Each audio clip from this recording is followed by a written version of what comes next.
Magandang umaga po sa inyong lahat. Ako po muli si Pastor Ombi Lontok at muli po tayong magninilay ng salita ng Diyos at aawit din po tayo ng isang awit na papuri sa Panginoon. Ito po yung ating ginagawa ngayon na araw-araw na preaching, munting paghahayag ng salita ng Diyos at isang awit para sa Panginoon. Ang pamagat po ng awit ay Mahalaga Ka. Ito po ay isinulat ang lyrics, yung mga letra ni Pastor Rudy Manzano ng Laguna. At ako po yung gumawa po ng musika o ng tono. Ito po ay matagal na, mga 1980s pa po ito. Siguro po ay mga 89, ganon. Kaya pakinggan niyo po yung mensahe ng awit. Ang pamagat po nito ay Mahalaga Ka.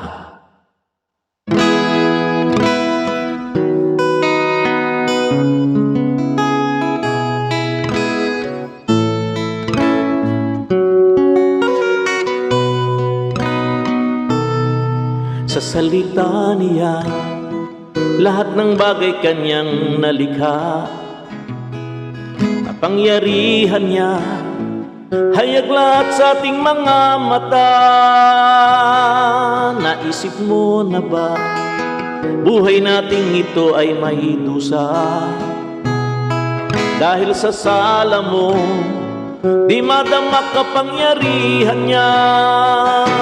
Mahalaga ka sa Kanya, hindi mo ba nadarama ang buhay mo ngayon? Ang Diyos ang may akda, bugtong niyang anak na si Jesus ay namatay doon sa krus. Lahat ng sala mo ay Kanyang tinubos. Mahalaga ka sa Kanya, hindi mo ba nadarama? Hinahanap-hanap Kanya, mahalaga ka. Sa awit kong ito, mensahe ko'y pag-ibig niya sa'yo. Binago niya ako, yan din naman ang nais niya sa'yo. Pangako ni Kristo, pag-ibig niya'y hindi magbabago. Maaasahan mo, lahat ay gagawin para sa'yo. Mahalaga ka sa Kanya, hindi mo ba nadarama ang buhay mo ngayon? Ang Diyos ang may akda, bugtong niyang anak na si Jesus ay namatay doon sa krus. Lahat ng sala mo ay Kanyang tinubos. Mahalaga ka sa Kanya, nawa ito'y iyong madama. Hinahanap-hanap Kanya, mahalaga ka. Hinahanap-hanap Kanya, mahalaga ka. Hinahanap-hanap Kanya, mahalaga ka. Amen. Mahalaga tayo sa paningin ng Diyos. Likhang awit ni Pastor Rudy Manzano at ang lyrics po ay ginawa po. Ang tono po ay likha po naman ni Pastor Ombi. Yung letra po ay kay Pastor Rudy Manzano. Ang ating pong topic ngayon ay siyempre po yung inaawit natin, Mahalaga Ka. Ito po ay nasa awit 103, talatang 14 hanggang 16. Ganito po yung sinasabi ng talata.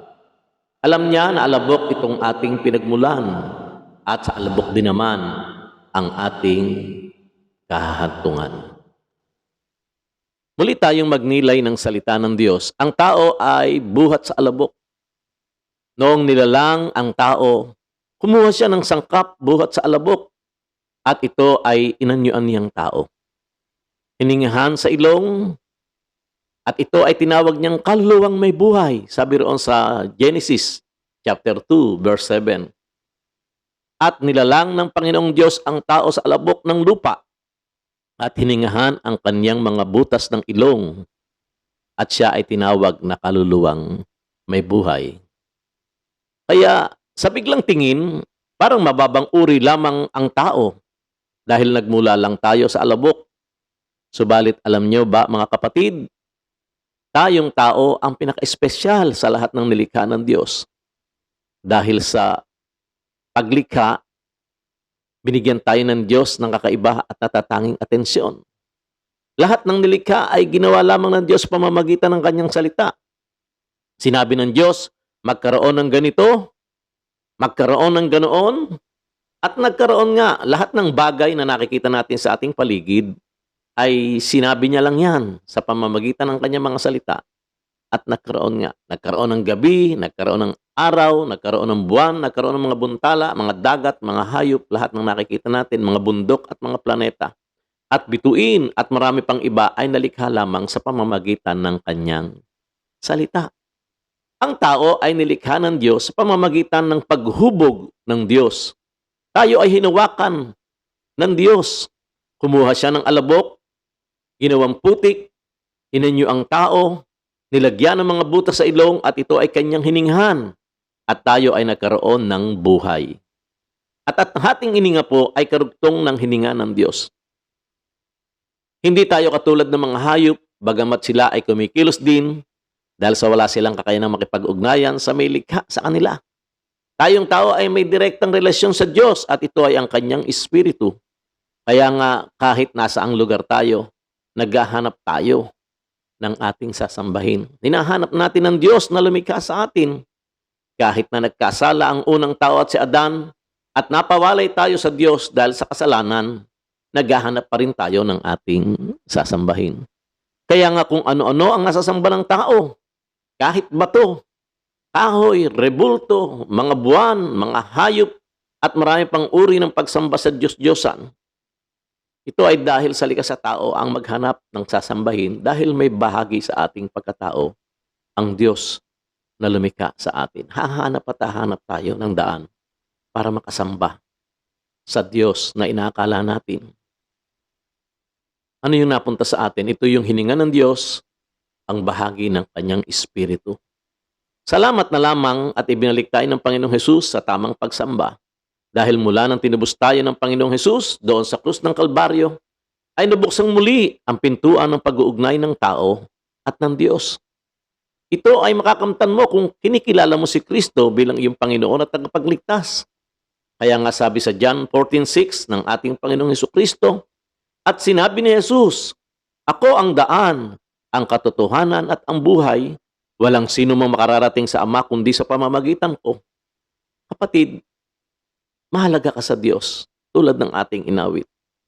Mahalaga ka sa Kanya. Hindi mo ba nadarama yon? Mahalaga ka sa Diyos higit sa lahat ng Kanyang mga nilikha. Mas mahalaga ka pa sa mga buwan at mga planeta. Hindi sila hinawakan ng Diyos nang sila'y nilikha.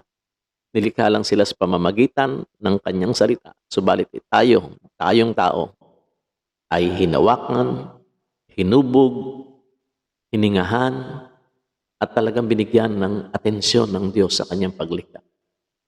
At sila ay walang espiritu na inihinga sa kanila ang Diyos. Pero tayong tao ay nilagyan ng Diyos ng kanyang espiritu.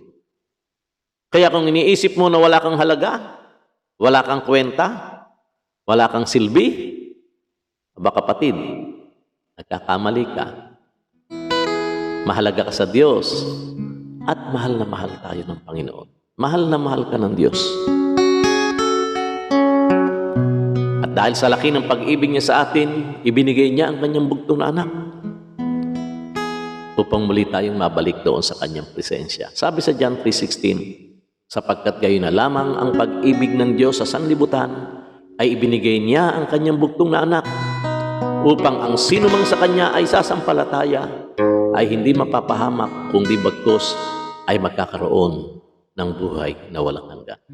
Isipin niyo mga kapatid, dahil sa laki ng pag-ibig sa atin ng Diyos, isinakripisyo niya ang kanyang bugtong na anak na si Jesus.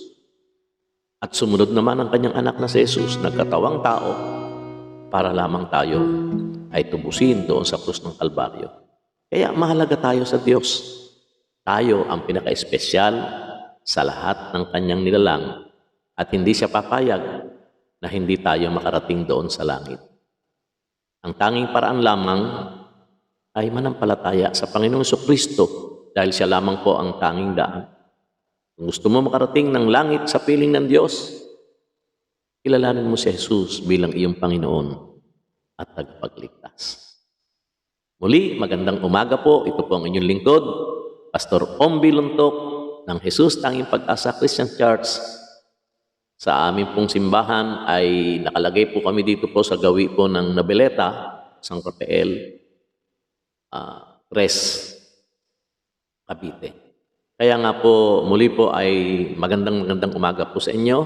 Subaybayan niyo po ang ating YouTube channel at kung hindi pa po kayo nakakapag-subscribe, ay mag-subscribe na po kayo.